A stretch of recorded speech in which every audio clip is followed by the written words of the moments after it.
দুটো পায়ের পাতা দুদিকে থাকবে। এই হাতটা বুকের কাছে, শ্বাস নিয়ে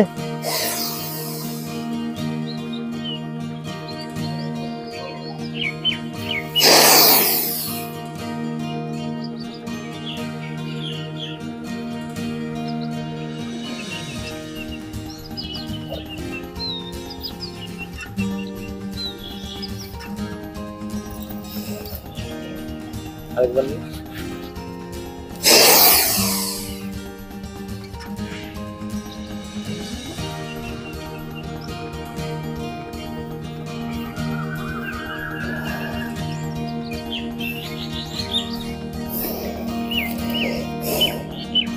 ব্যাক বেন্ডিং। তার জন্য আগে সান স্যালুটেশন একটু প্র্যাকটিস করে নেওয়া ভালো, বা নাম্বার 7 আমি যেগুলো করি পুরো 90 ডিগ্রি থাকবে তোমার হাঁটুর সাথে হিপ। শ্বাস নিয়ে কোমরে হাত দাও, শ্বাস নিয়ে পেছনে যাও,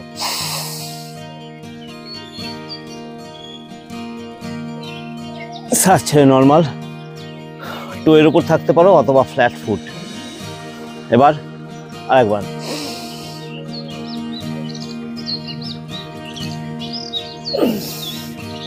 ফাইনাল পজিশন, শ্বাস নিয়ে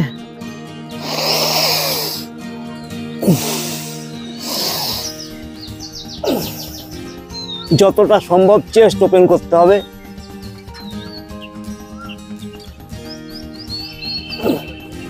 আস্তে করে শ্বাস ছেড়ে নিচে টান টান হয়ে ম্যাটে শুতে হবে, পা দুটোকে ভাঁজ করতে হবে, দিয়ে সেতু বন্ধন আসন প্রথমে 1 2 3 ট্যাপ করার পর শোল্ডার ব্লেডটা একটু ভেতরে ঢুকিয়ে দিয়ে সেতু বন্ধন আসন একটুখানি হোল্ড করতে হবে 30 সেকেন্ড টু 1 মিনিট।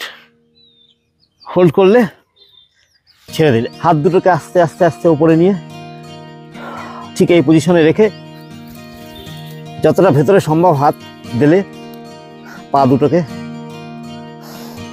একদম হিপের কাছাকাছি, প্রথম মাথার উপরে দাঁড়াবে ক্রাউন, তারপরে এটাকে লিফট করবে।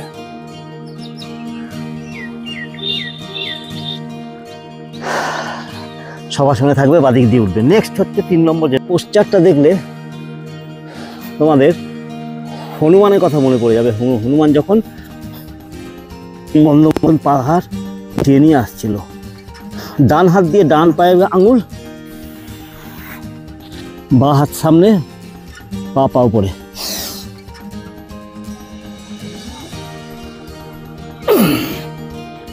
অল্টারনেট।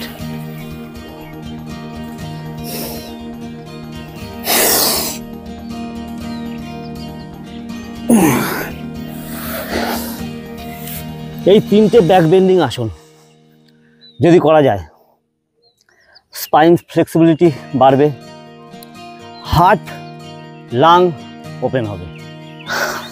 তারপরে বসে কপালভাতি, অনুলোম বিলোম একটু রেস্ট করে